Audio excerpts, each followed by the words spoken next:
Well, speaking of the sex tape, I interviewed Stephen Hirsch, who is the founder of Vivid Entertainment. Okay. Who bought that tape. Yes.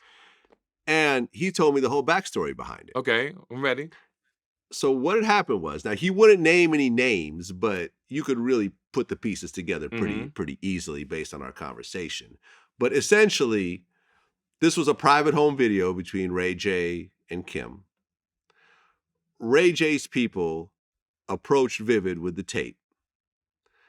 And I guess there was like some fake signatures for Kim or whatever else, right? Okay.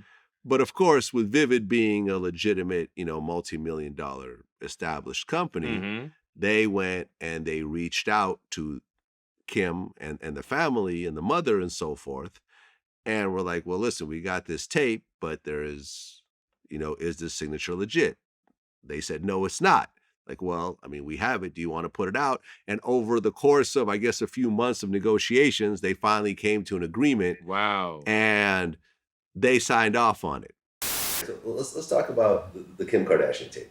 Talk about the whole story about how you obtained it and what actually happened afterwards. Well, it was brought to us by a third party. Felt like the proper paperwork that we needed was in place. That came along with it. Now, that ultimately wasn't the case, but we went out there and said, look, we feel comfortable releasing this movie.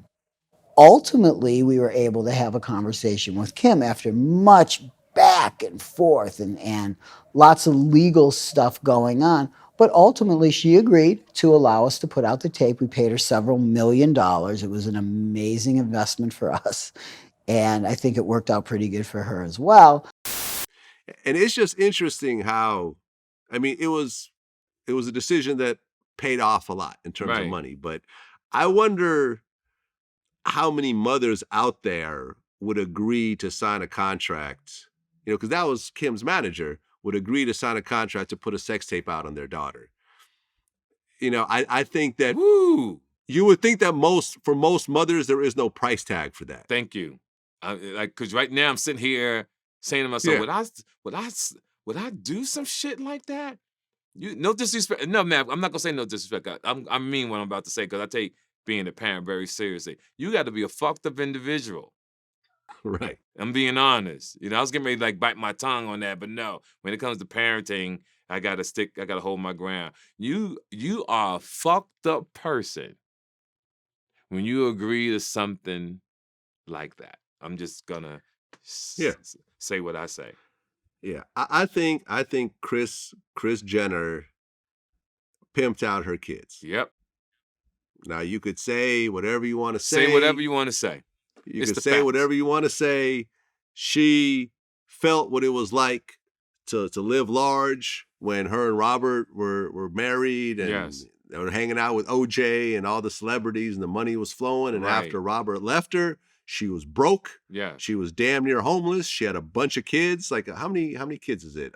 Four kids, right? She had 4 kids, didn't know what to do. And she probably said, I don't care what it takes. I'm never going to be broke again. I don't totally care agree. what I have to do. Yep. I'm throwing all my morals out the window because I don't like being broke. Especially after tasting the good life. Because it's always worse when you've already tasted it. That is so true. That is so true. And, listen, so she got with Bruce Jenner, had a few more kids with him, turned his career around. And then, saw the big payday with her daughters. Yes. The son. And I saw the tape. Did you see the tape? I saw the tape. I wasn't impressed. Ray J. Ray J, listen. I'm gonna be on some real shit. I don't know how that thing blew up, but it wasn't like Ray J put down some monster dick, right? Like, that's my nigga, and he know I'm fucking with her. Like, I ain't, he ain't lift the bitch up or smack her ass or, made a squirt or something and had some champagne. It was like, it looked phony. Like, it wasn't like, it wasn't no gangster type fucking and bitches is losing their mind, knocking on Ray J jaw and calling him, talking about, can you do me the same way you did her? So I'm trying to figure out how that shit blew up. Because it was not on my level of fucking, on a scale of 1 to 10, that motherfucker wasn't a 2. And Ray J, I love you, but I'm quite sure you're better now. You was young then. But I'm disappointed. I'm disappointed.